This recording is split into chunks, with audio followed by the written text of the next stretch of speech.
The story of Ruth and Naomi. A long time ago in the land of Israel, there was a woman named Naomi.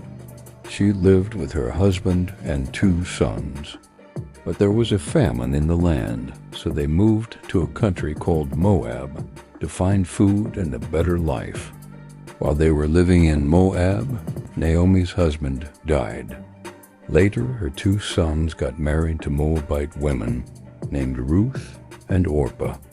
Sadly, after a few years, both of Naomi's sons also died. Now Naomi was all alone with only her 2 daughters-in-law. She decided to go back to her hometown of Bethlehem in Israel. She told Ruth and Orpah, "Go back to your families.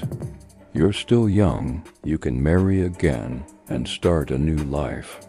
Orpah kissed Naomi goodbye and returned to her home. But Ruth refused to leave Naomi.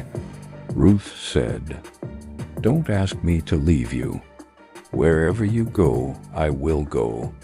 Wherever you live, I will live. Your people will be my people, and your God will be my God." Naomi was touched by Ruth's love and loyalty, so they traveled together back to Bethlehem. When they arrived, they were very poor and had no food. So Ruth went to the fields to pick up leftover grain that the harvesters dropped.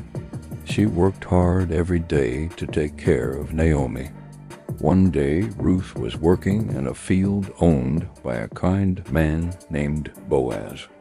Boaz noticed how hard Ruth worked and how kind she was to Naomi. He made sure she had extra food and stayed safe.